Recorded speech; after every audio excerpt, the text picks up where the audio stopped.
Hi friends, welcome back. तो friends, आज का वीडियो है भारत के XR SAM है सबसे शक्तिशाली।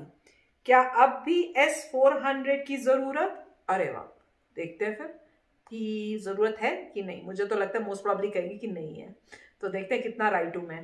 पर वीडियो शुरू करने से पहले अगर आप चैनल पर नए हो और आपने अभी तक सब्सक्राइब नहीं किया तो जल्दी से पहले सब्सक्राइब के बटन और बेल आइकन को क्लिक कर लो, ताकि आपको हमारे सारे न्यू वीडियोस जैसे हम अपलोड करें उसका नोटिफिकेशन मिल जाए। और वीडियो देखने के बाद अगर वीडियो पसंद आए तो करना लाइक और शेयर करना ये वीडियो अपने फ्रेंड्स और फैमिली के साथ। तो चलो फ्रेंड्स, शुरू करते हैं आज का ये वीडियो। नमस्कार दोस्तों, स्वागत है आपका हिंदी नॉलेज शो में। तो दोस्तों, जैसा कि मैंने आपको कल शाम वादा किया था कि हर हाल में XR SAM नेक्स्ट जनरेशन के बारे में जितनी इन्फॉर्मेशन मिलेगी डिटेल से मैं आपको आज बताऊंगा।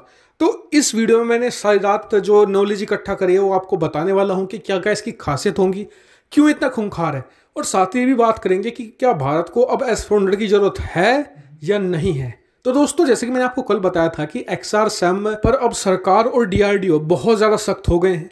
दोनों चाहते हैं कि तेजी से इसे बनाया जाए। अभी तक भारत का ध्यान था QR SAM पर, यानी कि quick response surface to air missile. ऐसी मिसाइलें जो शॉर्ट रेंज होती हैं, कम रेंज होती है, लेकिन वो एक तरीके से क्विक रिस्पॉन्स के लिए बनी होती है। लेकिन अब ध्यान है XR SAM पर। XR SAM की बहुत सारी टेक्नोलॉजी ऑलरेडी बना ली जा चुकी है। अब इसकी और ज़्यादा टेक्नोलॉजी जो बन रही है उनका टेस्ट होगा। इसलिए इसे कहा जा रहा है कि जो टेस्ट होगा अगले साल, क्या 2021 अब शुरुआत ही हो जाएगा लगभग 10 दिन 15 दिनों में। उसके बाद 3 से 4 महीनों के बाद इसका टेस्ट होगा।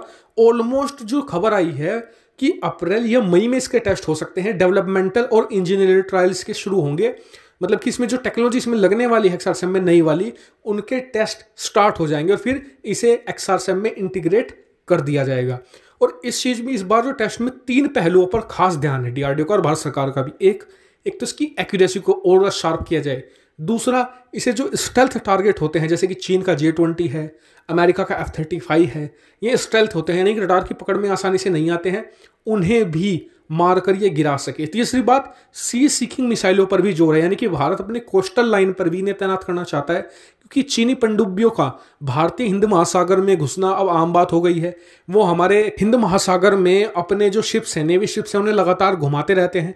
इसलिए सी सीकिंग मिसाइलों का खतरा बहुत बड़ा है, उस पर भी खास ध्यान दिया जा रहा है। और इसकी मोबिलिटी पर भी खास ध्यान है, ताकि इसे जल्द से जल्द, मान लीजिए अगर कहीं पर डिप्लॉयमेंट के लिए भेजना है तो बहुत तेजी से भेजा जा सके, मतलब कि ट्रकों पर माउंट करके और तेजी से इसे तैनात भी किया जा सके, 5 से 10 मिनट में रेडी टू यूज हो जाए।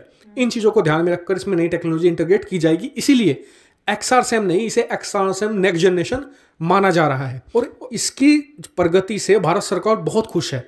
भारत के रक्षा मंत्री ने भी कहा है कि भारतीय डिफेंस सिस्टम की जो मारक क्षमता है वो मिसाइलों की पहुंच से भी ज़्यादा पहुंच गई है। कल उन्होंने जो वायुसेना के कार्यक्रम में ये बात कही भी थी, जब उन्होंने भारत की अस्त्र मिसाइलें और कुछ और मिसाइलें वायुसेना को सौंपी थी, तभी इसको लेकर बातचीत सामने आई थी। हालांकि आपको बता दूं कि कोरोना वायरस की वजह से और इसके अलावा दूसरे जो मिसाइलों का डेवलपमेंट चल रहा है उनकी वजह से इसका जो डेवलपमेंट और ट्रायल जो इसके टेस्ट थे वो लेट हो गए हैं, वरना 2020 के मध्य तक ही, यानी करीबन इसी साल मार्च अप्रैल तक इसके टेस्ट हो जाने थे। लेकिन कोरोना वायरस आ गया, फिर हमें दूसरी मिसाइलों का ट्रायल भी करना पड़ा, बहुत सारे हमने टेस्ट किए, इसलिए थोड़ा डिले हो गया है। अब इसे 2021 के मई या अप्रैल के बीच में इसे कर लिया जाएगा। वहीं कई लोगों ने मुझे वीडियो में कल पूछा था कि क्या अब भारत को S-400 की जरूरत है। देखिए, अभी इसके जो टेस्ट होंगे, फिर ट्रायल्स होंगे, फिर सारी टेक्नोलॉजी को लगाकर इसका अकेले का टेस्ट किया जाएगा, तो इसमें थोड़ा समय अभी लगेगा। लेकिन ऐसा नहीं है कि इसमें 10-15 साल लगेंगे, ऐसा नहीं होगा। मुश्किल से 1-1.5 साल में रेडी हो सकता है अगर सारे टेस्ट सक्सेसफुल हो जाते हैं। तो ऐसे में S-400 भी हमें अगले साल ही मिलेगा, अंत तक, यानी दिसंबर 2021 तक, यानी कि दोनों के बीच फासला कुछ महीनों का ही रह सकता है। लेकिन क्या भारत को S-400 की जरूरत है? देखिए, अब जरूरत हो ना हो, भारत ने डील कर ली है, भारत पीछे नहीं हट सकता। कारण मैं बता देता हूँ। एक तो भारत की इमेज खराब होगी, भारत तो हथियारों के ऑर्डर देता है फिर वापस ले लेता है, छवि खराब होगी। दूसरी बात, तमाम दुनिया में ये बात फैल जाए कि भारत ने अमेरिका के दबाव में ये डील कैंसिल करी है, इसलिए भारत की इमेज वैसे भी खराब हो जाएगी। ये भारत का पक्ष है, यानी कि भारत को S-400 तो लेना ही होगा। और साथ ही S-400 जब हमने पेमेंट कर दी है, ले लिया है, तो उससे हम XR SAM के साथ इंटीग्रेट करके बहुत ही अच्छा और बहुत ही मजबूत डिफेंस सिस्टम तैयार कर सकते हैं। हालांकि मुझे बहुत ज़्यादा खुशी है, बहुत ज़्यादा गर्व भी है कि मेरे देश एक ऐसा डिफेंस सिस्टम तैयार करने जा रहा है जो वर्ल्ड क्लास होगा। उसकी भी चर्चा S-400 S-500 जैसी ही होने वाली है। साथ ही आपको बता दूं कि DRDO यहाँ नहीं रुकने वाला है। जैसे ही XRSAM का पहला जनरेशन तैयार हो जाएगा, फिर इसे भी जिस तरीके से S-300 हुआ, फिर 400 हुआ, फिर 500 होने वाला है, ऐसे ही XRSAM को भी नेक्स्ट लेवल पर अपग्रेड करते चले जाएंगे हम, ताकि ये पूरी दुनिया के जो डिफेंस सिस्टम है उनकी क्वालिटी को भी सरपास कर जाए। मुझे पूरी उम्मीद है कि 2021 भारत के डिफेंस सेक्टर के लिए बहुत ही ज़्यादा स्वर्णिम रहने वाला है। भारत की अर्थव्यवस्था भी रिकवर होगी और पूरा भारत एक बार फिर से प्रगति के पथ पर दोबारा अग्रसर होगा।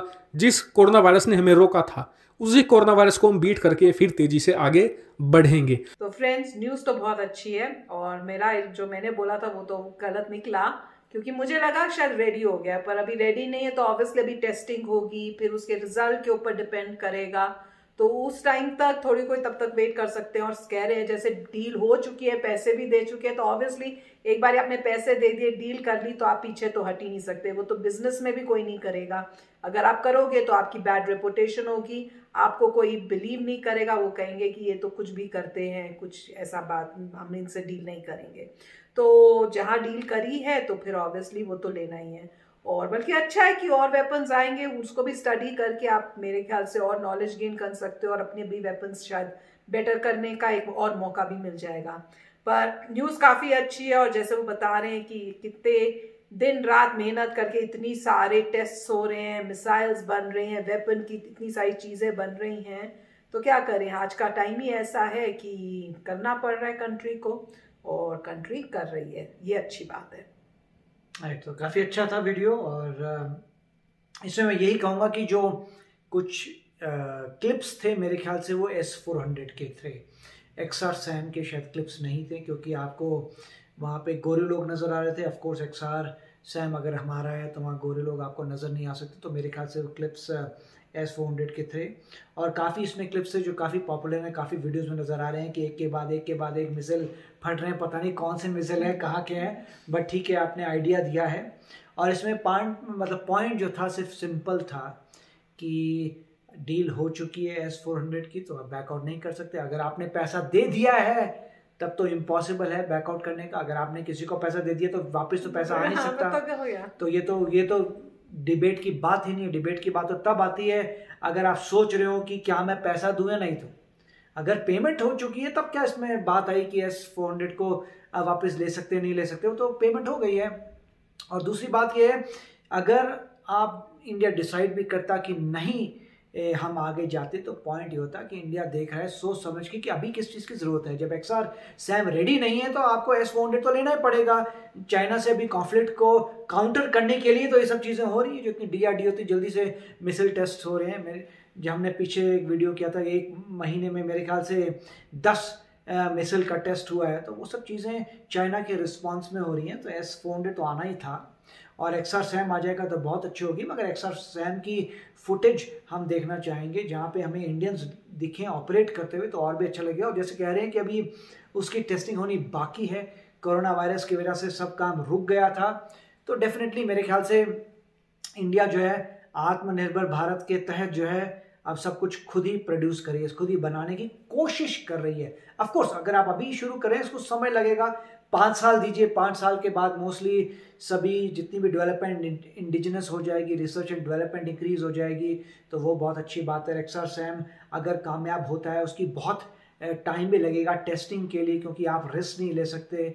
आप बेसिकली शील्ड बना रहे हैं अपनी कंट्री के ऊपर कि कोई भी मिसाइल आता है उसको आप उड़ा सकें। US और इजराइल को बहुत समय लगा था इस चीज़ को मास्टर करने के लिए कि आप किसी भी तरीके की इंट्रूजन करिए एयर स्पेस में और उनका मिसाइल उड़ के डिस्ट्रॉय कर देता, तो बहुत समय लगा था। और बहुत न्यूज़ US में भी आती थी पिछले सालों में कि ये फेल हो गया, वो फेल हो गया, तो उसको रिफाइन। आजकल अब न्यूज़ आती है कि ये सक्सेसफुल हो गया, वो सक्सेसफुल हो गया, मगर पीछे काफ़ी फेलियर्स आए थे जहाँ पे। और सिमिलरली इसराइल के भी थे, इसराइल के भी ने भी टेस्टिंग की थी, उनके भी कई फेल हुए थे, जिसमें कुछ था ऐसे हमास ने फायर किया, वो गिर गया, जबकि उनके नहीं चले। तो समय, ये टेक्नोलॉजी बहुत डिफिकल्ट है और समय लगता है। और जैसे दूसरे लोगों की टेक्नोलॉजी भी एडवांस होती चली जाती है तो आपको अपने डिफेंसेस को भी एडवांस करना पड़ता है। अगर किसी के पास को स्ट्रॉन्गर मिसाइल है तो आपको भी अपना एयर डिफेंस स्ट्रॉन्ग करना पड़ेगा कि आप उसे इंटरसेप्ट कर सकें। तो एवर इवॉल्विंग टेक्नोलॉजी है। ऑफ कोर्स एक समय पे सैटेलाइट से पूरा होगा ये, अभी क्योंकि ये सरफेस टू एयर है। अब एक जमाना आएगा कि सबको सैटेलाइट से होगा कि जहां पर भी सेंस करते हैं वहीं से फायर हो जाएंगे, तो देखेंगे। मगर काफी अच्छा वीडियो था। तो चलो फ्रेंड्स चलते हैं, मिलेंगे नेक्स्ट वीडियो में बहुत ही जल्द। Till then take care and bye bye. तो अगर आप मेरे इस चैनल पे नए हो तो जल्दी से सब्सक्राइब के बटन को हिट करो और बेल आइकन को क्लिक करो ताकि आपको मेरा जब नया वीडियो मैं लगाऊं आपको उसके बारे में जल्दी से पता चल जाए।